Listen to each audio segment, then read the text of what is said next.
Hello and welcome into the Knicks-Verse. My name is George, and if this is your first time here or you've been here before but have not subscribed yet, please do so, along with following me here on Twitter and dropping your comments and hitting the thumbs up button for me. Definitely appreciate that. This is putting this out. This is a special video. It's to kind of update everybody on what are the latest rumors in terms of the New York Knicks and what they're looking for. And it does seem like they are looking to make that second trade, that additional trade, mostly to fill the gaps that were created by the first trade, which is the OG Anunoby trade to the Toronto Raptors in exchange for Emmanuel Quickley and RJ Barrett. That 2-for-1. It's hurt. It's created a minutes overload on our starting unit right now, especially when anyone else sits out. Recently, we've had Jalen Brunson sit out a couple games. Josh Hart sat out last night, and who knows how. And he said his knee is he's gonna have to just kind of like manage the knee and have it treated throughout the rest of the season. So there's possibilities he'll miss further games. At this point, we've lost a lot of our depth. We traded away Obi Toppin, and I mentioned IQ and RJ. Those were three featured players in our rotation. One of them was a starter. The other one played almost starter minutes, meaning IQ. So at this point, we're looking at what should the Knicks do at this point. But really what we're going to go is focus on what has been rumored recently. So let's get to that. This was an article put out by Bleacher Report based upon a Mark Stein NBA Insider article that he put out in his newsletter, and other sources have tapped into this as well. It's well known right now, the Knicks trade rumors here. Knicks, New York eyes Jordan Clarkson, Terry Rozier, Malcolm Brogdon, and Alec Burks. That's right, the famous Alec Burks. So I'm going to compare all these guys. I got some great stats for you guys to compare them to see if we can arrive at what would make the most sense. Now let me read this part here, and then I have some other things to say. So this is part from the article. The New York Knicks have reportedly shown interest in a bevy of veteran guards ahead of the February 8th NBA trade deadline. According to NBA insider Mark Stein, the Knicks have a, quote, a level of interest, end quote, in Utah Jazz guard Jordan Clarkson, Charlotte Hornets guard Terry Rozier, Portland Trailblazers guard Malcolm Brogdon, and Detroit Pistons guard Alec Burks. But it doesn't just end right there, because Ian and other people have reported this as well. Since the Siakam to Indiana trade where Bruce Brown went to Toronto, and we saw him play last night against the Knicks. Yeah, here we go. Ian tweeted this out to saying also a few notes on New York Knicks interest in Bruce Brown, which extends beyond the New York Knicks head coach, because apparently Thibs is a fan of his, and Bruce Brown did interview with the Knicks before he signed his contract when he was a free agent, so there was some interest generally back then. He is only 27 years old, so that kind of fits the timeline a bit. And here's from Ian's article. Thibs isn't the only Brown fan. Brown earlier this season told the New York Post that Knicks head coach Tom Thibodeau has been a fan of his since college. Logic tells you that Thibodeau would like to pursue Brown, but there are people other than the head coach who see Brown as a potential target. Trade rules indicate that the Raptors can only trade Brown in a deal rather than including him with other players. The Knicks could match Brown's salary by including Evan Fournier in a trade. Toronto would presumably seek trade assets or a young player in a Brown deal. The Knicks can include 8 first-round picks in trades. They also could include Quentin Grimes in a Brown deal. Quentin Grimes, his name pops up there. Okay, so first couple things. We've heard that the Knicks are not only looking to bring in some veteran help to help that bench and basically replace what IQ was giving us, but they also want this player to have some value beyond this season in terms of being tradable. So they want someone who has a good contract, a decent size contract. I would say anywhere in the 20 million is a decent size contract. 18 to 20 million. Oh, Fournier is at 18 right now, so we can like pat on a little bit to that. So someone who's signed next season for that. That way, if in the off season that big star trade does develop, whatever, let's say the Sixers flame out and Embiid is just like, get me out of here, and Knicks need all the assets they can get and good contracts that they can get and, desirable assets that they can get to put into a big package. So because we already traded away IQ, and RJ's gone. Who else do we have to put into a package like that if you're not going to move Randall? And we're definitely not trading Brunson. So when you're looking at it that way, that's why Grimes' name pops up. But Grimes doesn't make enough money to make this thing work. So that's one of the key mandatories in making a trade right now, is bringing in someone who has value beyond this season that they can trade in the offseason if they need to. Then when you look at the contracts, the one guy that doesn't quite fit that is Alec Burks. He's only making $10.4 million, and he becomes an unrestricted free agent. So he would just literally be a rental for the rest of the season. Now, of course, they could. Well, no, actually, he would be just rental. Brown is making $22 million, and he has a club option for $23 million. So he fits that perfectly, which is probably why the Knicks are interested in him. And his age, 27. So Malcolm Brogdon is making $22.5 million this season, and he's on the books for $22.5 million next season already. That's already guaranteed. It's not a club option. So his contract also fits that criteria that Leon and the front office are looking for. Now, Terry Rozier is a little different. He has a career. He's having a career year right now in terms of points per game. He's averaging 24 points per game right now, and I think he's 31 years old right now. He's making $23.2 million, and he's on the books for almost $25 million for next season. So he's a little bit older, and he's smaller, but he's on that contract. Not sure he's quite the sexy asset that they're looking for in a big start package, but he fits. He just barely gets into the criteria there, as far as I'm concerned. Now, the other guy that's interesting is Jordan Clarkson. He's making $23.4 million this year, and according to Sport Track, he's signed a contract for 28 or 29 million. So that means next season he's on the books for 14 million, and the season after that 14.2 million. So I'm not sure exactly about that. I have to reconfirm it. I was trying to get all the information to get on this to do this video for you guys. But let's just say he fits the criteria, kinda. All right. So except for Burks, so all these guys fit that need, except for Burks. The next thing is you look at what actual production are these guys putting out this season. Right now, Burks is averaging 12.1 points per game on the lowly Detroit Pistons, and he's averaging about 20 minutes a game. Rozier is averaging 35.6 minutes a game, which is pretty high for him, and his career high for him, 24 points per game. Clarkson is averaging 17.9 points per game on 30 minutes of play, and Brogdon is at 14.8 on 26.8 minutes per game, and Bruce Brown, who's averaging almost 30 minutes a game for Indiana, was averaging 12.1 points per game. So not a high volume scoring right there for the amount of minutes that he plays. Kind of similar to what Grimes did last season. Grimes averaged 29.9 minutes per game as a starter, and he contributed 11.3 points per game. So very similar in terms of that. So let's get into the comparisons between these players. Here we go. So I looked at very crucial stats that are going to fit these stats are the ones that are most pertinent to the role that this player would be filling on the Knicks. We need outside shooting, three-point shooting.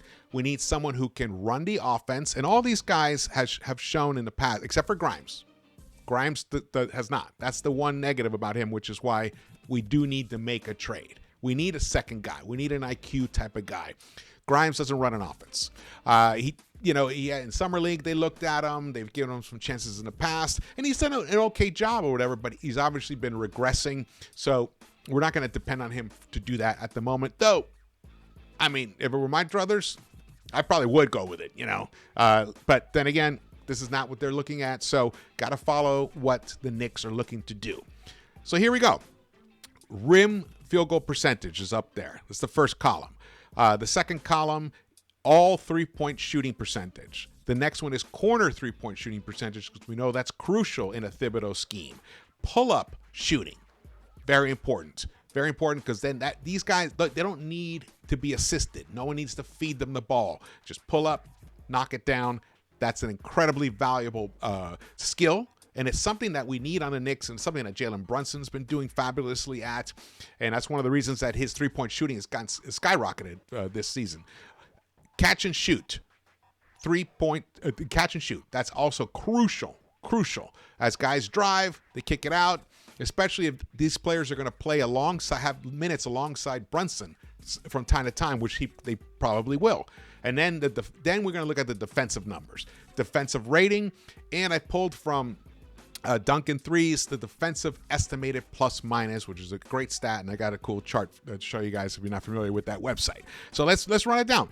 All right, so boxed right there is the player who's leading in that category. So in terms of rim field goal percentage, because we want a guy who just is not limited. If we're going to make a trade and bring someone else in, let's bring someone who can finish at the hoop, at least decently, and can knock down that three. So let's look at it here. So Bruce Brown is by far the best finisher on this list, 71.4%. And if the interest is genuine from the Knicks, Bruce Brown and Thibs and stuff, it might be because of that. We want someone who can finish at a very high level, and that's what Bruce Brown has shown. However, when you followed him along across the grid here, he's shooting only 32.7% from the three-point line. That's pretty bad. The corner threes, though, is decent. 39.1%. That's good. 39% is really good. That's good for the corner. But pull-up threes, 33.3%. Very low volume. Catch and shoot, 31.7%. His defensive rating is 120.5. Now, most of that was because he was playing on the Pacers. They're not a good defensive team, so that does impact them. But still, the number's there. But his defensive estimate plus minus 0.6, which is 49th, in the 49th percentile. That's kind of middle of the road. So when you look at it this way, really, what does Bruce Brown give you? He also gives you the hustle, the defensive hustling, the rebounding. Is a very good rebounder. I didn't put these stats in here right now because we've got guys like that who can do that. We got Josh Hart, but he's kind of like a Josh Hart-esque type of guy. I like him. However, when you really compare him to all these guys, not sure he's the guy. Not sure. Then you look at Brogdon. All right, his rim field goal percentage is 57.7%. Nothing, to write home about, but it's okay. It's decent. His three-point shooting, though, overall, his alt is 41%. It's the best in this group.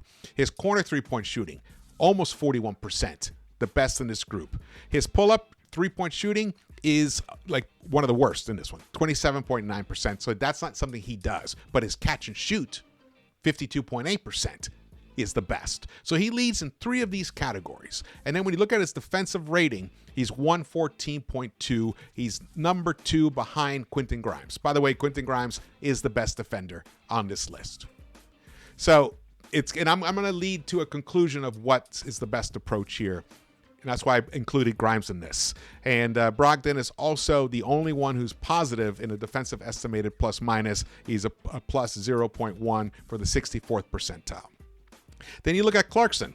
He doesn't lead in any of these categories, but he is scoring, almost 18 points per game. But he's averaging 30 minutes per game. So he also doesn't really excite me, especially when you look at his defensive situation. And then you got Terry Rozier. Terry Rozier, small guard, but he's finishing at the rim. But also Clarkson is dismal. Only 53.2%. He's in that Grimes neighborhood at 52.9%, which is frustrating the hell out of us because we know Grimes can finish at a higher percentage, a higher efficiency. We've seen him do it. He's just kind of lost something this year. But Clarkson is at 53.2%. So, and then you look at Rozier. Rozier's at 59.1%. That's nice. That's a nice number. One click away from 60%. His three-point shooting is at 38.3%. Very good. It's above the league average. Corner threes, that's not so good. 31.1%. But his pull-up threes, he leads all these guys in pull-up threes in 42.1%. So that is a nice talent. He just brings the ball down, pops a three, connects on 42% of the time. Excellent. Catch and shoot, though, not so good. 32.1%, way down. His defensive rating, 122.9, almost 123. Now, he's on the Charlotte Hornets, so they're not a big defensive team, but still, that's pretty bad. He's a minus 2.0 in the defensive estimated plus minus, which is in the 7th percentile, worst on this list. So let's just strike Terry Rozier off this list right here. Then we look at Alec Burks. Again, doesn't lead in anything. And then when you look at his defensive prowess that he used to display on the Knicks, seems to have gone. Now, it could also be, playing with poor defenders on Detroit. It could impact him. But, when both those metrics are really that low, I mean, he's in the 16th percentile in terms of defensive estimated plus minus. So he's struggling there. But in terms of his catch and shoot three-point shooting, excellent, 39.5%. Pretty close to what Grimes is at. Pull-up three-point shooting, 38.6%. Very nice. He's number 2 on this list behind Rozier. His corner threes, 37.7%. That's decent. I think that might be around league average. His overall three-point shooting, 39.6%. Decent, almost at 40%. So all around, he gives you that three-point shooting, but he's only finishing 50% of the time at the rim. And I do remember him struggling to finish at the rim. It was it would make me want to pull my hair out. So then you look at Quentin Grimes. Look at what Grimes is doing. All right, so he's the best defender on this list. His catch and shoot three-point percentage is at 39.2%. This is for the whole season, and we all admit he's having a down season compared to last year. So, and he's still at 39.2%, which is almost number 2 on this list, very close to what Burks is doing. His pull-up three-point shooting, that's where he's been struggling. Only 1 out of 3 times does he connect, but at least, it's at least 1 out of 3. It's not below 30%, which is really, really dismal. But still, that's not a good number. His corner threes, 37.1%. For the amount of frequency that corner three is featured in the Knicks offense, that number should be higher, and I expect it could be higher, but it is what it is right there. So, and overall, he's shooting from the three-point line, 37.9%, almost 38%, which puts him here. He would be behind Brogdon, Rozier, Burks, and then he would come in afterwards. Now, his rim finishing, terrible, 52.9%, which leads me to this conclusion.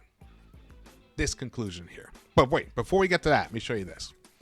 This is the graph of this last stat on all the way on the right, the defensive estimated to plus minus from dunks and threes. Just shows you where people lie, how much of a difference just like a 0.1 is. It's pretty drastic. Grimes is up in the green. He's in the upper echelons of defense. Malcolm is not too far off from him. He's far away, but not too far. Then there's that little cluster of Bruce Brown, Clarkson. Then Burks and Rozier just don't make sense.